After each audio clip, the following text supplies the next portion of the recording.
It's certainly a pleasure and an honor to be here.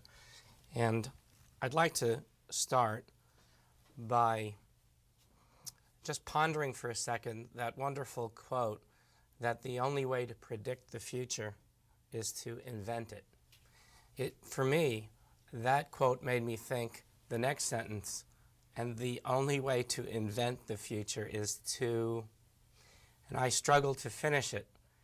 I would finish it by saying the only way to invent the future is to first imagine it. But if anyone listening has an idea on a better way to complete that sentence, I know I'd be very interested in it. The world of color is complex and very, very large. Everywhere you look and see color, it has been either naturally produced or manufactured. But think about the color-consuming industries. There's textiles, cosmetics, plastics. There's printing inks and publications like magazines and newspapers. And then there's the huge array of packaging. There's coatings for automobiles and architectural and industrial coatings and roofs and ceramics, industrial coatings, concrete, and agriculture. Even seeds get color.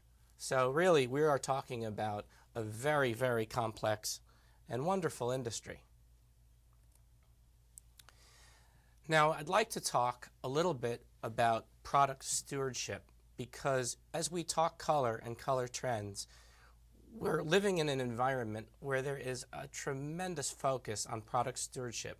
The recent problem with lead in toys highlights the importance of product safety, product stewardship, global compliance, respect for the environment, and workplace safety. I don't think any brand owner wants to be associated with a problem that would jeopardize either the people who make their product or the people that use their product. So a very important decision in the color that one selects and the color one uses has to be its impact on the environment. As part of the environmental movement, we're all very keenly tuned into the impact of global warming. And the response to global warming is certainly to cut back in the use of fossil fuels, which means a cutback in energy. And well, how does that affect color? In retail environments, we're seeing a shift away from conventional lighting to highly efficient energy-saving lights. Well, color doesn't look the same under these lights. It looks different. Certain colors look more different than others, I can tell you. In the picture shown here, you have the very same package in the very same blue under 3 different lighting conditions. I think that you can see that one on one side looks far greener than the one on the far other side. Now, if you really want your product to look the same, and I think most manufacturers and brand owners do, you really want to convey a feeling of consistency. And so perhaps you work very carefully with your package designer and your printing ink maker to make sure you've selected a color that will translate. Color trends are impacted by the green movement. The package shown here is a recyclable carton.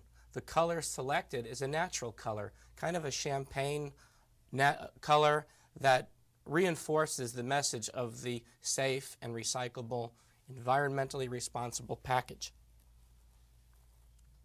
But environmental themes aren't limited to muted colors and platinum type colors and beiges. There are bright colors of nature, as Julie pointed out earlier. We're seeing a shift in color, and the bright colors are going to tend to mirror the environment. You can take bright colors that are very reminiscent of real environmental colors, and we're seeing more of that. A very interesting trend is just being reported now that for the first time in many years, silver has been replaced in the automotive industry by white. But interestingly, according to Karen Cersina of DuPont Color Marketing and Marketing Technology, the shift is largely to the pearlized whites, and one of the things that makes them very attractive is the way that they absorb and reflect color. So again, color, even in white, is an important factor. We're also seeing an increase in the use of red. Color interplays with feel and touch. In other words, the tactile aspect of color. Certain colors go well with different feels. For example, when you think of velvet, you might think of a deep brown or a purple. Well, if you were going to use a tactile ink to reinforce that feeling, the color works very well with the package, as you can see in this haggis cookie box. The other container uses a textured ink to create a feeling to go with this can. And it's, again, you're seeing this trend, and you do match the color with the feel. Another very important color trend that I think that we're all very attuned to is the move toward mass customization. This is being enabled by digital print technology, and it allows brand owners to personalize their products into local markets, and the graphics can relate to local themes.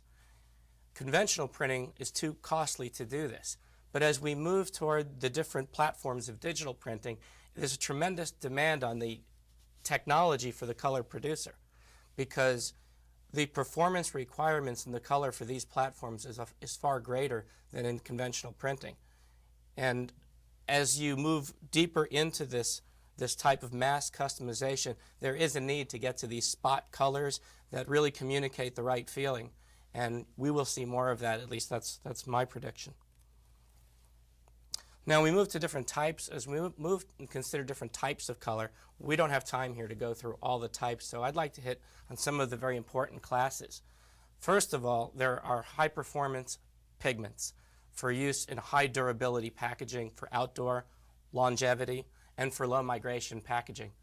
These can be inorganic pigments or very bright and durable organic pigments. But the takeaway is that if you're going to have a product that's going to be outside and last, you have to choose the color accordingly. That's not that surprising, is it? But the fact of the matter is, this puts a tremendous stress on the color, and the cost to have a package fade is significant. I think that we all know when we look at a package in the store, if it's faded, we assume the contents are defective in some way, and very often the retailer is forced to put it on sale. There's a lot of R&D going on to improve high-performance pigments because people will pay for them, and that's a point I will come back on. Types of color include the bright classical pigments, organic pigments. This is in 80 or 90% of the packaging that we see. The cost of these products is significantly lower, and as a result, I would not predict to see an increase in the amount of this type of color. I think what we have is basically what we're going to have. Again, that's just my prediction.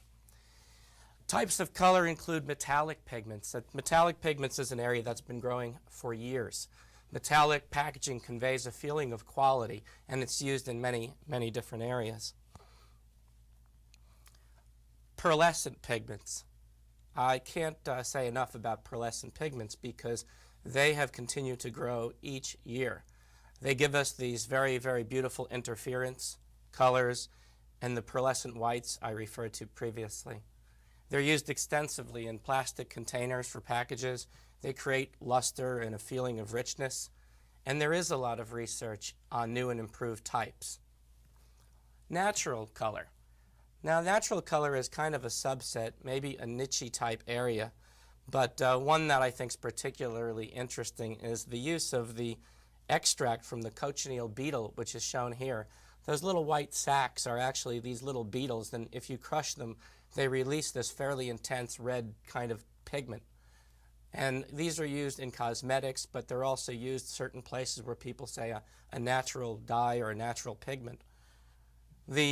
Some plant dyes are used, and depending on how you interpret it, even metal oxides can be considered natural pigments by some. Now, we'd like to just pause for a second and ask the question about how confident are you in your company's color, education, and ability to keep up with current trends. While you think about your confidence level, I'm going to talk a little bit about what's new in pigments, or at least what I think is going to be new in pigments.